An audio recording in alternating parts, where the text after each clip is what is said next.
राधे राधे प्यारे भक्तों, भक्ति रस में आप सभी का हार्दिक स्वागत है। प्यारे भक्तों, मुझे आशा है कि आप सब लोग स्वस्थ हैं और कार्तिक मास की कथा का पान कर रहे हैं। कल के अध्याय में हमने क्या सुना, ये आप लोग मुझे नीचे कमेंट बॉक्स में बताएंगे। तो चलिए हम आज की कथा शुरू करते हैं। 23वां अध्याय। नारद जी ने कहा, हे राजन, इसी कारण से उद्यापन में तुलसी की जड़ में भगवान विष्णु की पूजा की जाती है। तुलसी का मूल प्रदेश भगवान विष्णु को प्रसन्न करने वाला है। हे राजन, तुलसी का पौधा जिस घर में वर्तमान है वह घर तीर्थ स्वरूप है और उस घर में यमदूत कभी नहीं आते। यह पौधा सब पापों को नष्ट करने वाला, अभीष्ट फल को देने वाला है। जो मनुष्य तुलसी का पौधा लगाता है वह यमराज को नहीं देखता। भगवान नंदी का दर्शन, गंगा स्नान व तुलसी के पौधे का संसर्ग, यह तीनों एक पुण्यप्रद है। तुलसी को छूने से कामिक, वाचिक, मानसिक आदि संपूर्ण पाप नष्ट हो जाते हैं। जो प्राणी तुलसी के दल से भगवान का पूजन करते हैं वह पुनः गर्भ में नहीं जाते और निसंदेह जीवन मुक्त हो जाते हैं। तुलसी के दल में पुष्कर आदि समस्त तीर्थ, गंगा आदि नदियां और विष्णु प्रभृति जब देवता निवास करते हैं। तुलसी के पौधे के पास जो अपना प्राण विसर्जन करता है वह चाहे कितना भी बड़ा पापी क्यों ना हो, उसे यमराज लेने नहीं आते। हे राजन, जो लोग तुलसी के काष्ठ का चंदन लगाते हैं वह सहज में मोक्ष को प्राप्त कर लेते हैं। उनके द्वारा किए गए पाप उनके शरीर को स्पर्श नहीं कर पाते। हे राजन, जहाँ तुलसी के वन की छाया हो वहां पर पितरों को श्राद्ध करना चाहिए।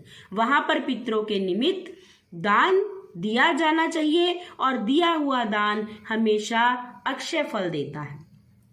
आंवले के वृक्ष की छाया में जो प्राणी पिंड दान करते हैं उनके पितृ यदि नरक की यातना भी भोग रहे हो तो वह भी मुक्त हो जाते हैं। सिर, हाथ, मुंह और देह में जो आंवले को धारण करते हैं उनको विष्णु रूप जानना चाहिए। आंवले के फल और तुलसी के दलों को पानी में मिलाकर जो प्राणी स्नान करता है उन्हें गंगा स्नान का फल मिलता है। जो मनुष्य आंवले के पत्ते और फलों से देवताओं का पूजन करते हैं उन्हें स्वर्ण, मणि और मोतियों द्वारा पूजन का फल प्राप्त होता है। कार्तिक मास में सब तीर्थ, ऋषि, देवता और सब यज्ञ जब सूर्य तुला राशि में होता है आंवले के वृक्ष में वास करते हैं। जो मनुष्य द्वादशी तिथि को तुलसी दल और कार्तिक में आंवले का पत्ता तोड़ते हैं वह रौरव नरक में वास करते हैं। जो कार्तिक में आंवले की छाया में बैठकर भोजन करता है उसको अंत में संसर्ग में सब पाप नष्ट हो जाते हैं। कार्तिक में जो आंवले की जड़ में विष्णु जी का पूजन करता है उसे श्री विष्णु क्षेत्रों व पूजन का फल प्राप्त होता है। आंवले तथा तुलसी की महत्ता का वर्णन करने में श्री ब्रह्मा जी भी समर्थ नहीं है। इसलिए धात्री और तुलसी जी का जन्म कथा सुनने से मनुष्य अपने वंश सहित मुक्ति को पाता है। प्यारे भक्तों, तो इस अध्याय में हमने जाना कि तुलसी की महिमा और आंवले की महिमा क्या है। जी हाँ प्यारे भक्तों, कार्तिक महीने में माँ तुलसी और आंवले के पूजन की बहुत महत्ता है। हमारे यहाँ सभी माताएं बहनें सुबह जल्दी उठकर मंदिर जाती हैं और माँ तुलसी और आंवले का पूजन भी करती हैं।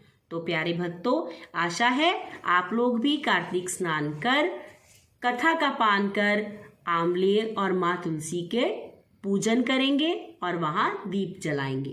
तब तक के लिए स्वस्थ रहें, मस्त रहें और प्रभु की कृपा के पात्र बने रहें। कल के अध्याय के साथ फिर मिलेंगे। तब तक के लिए राधे राधे।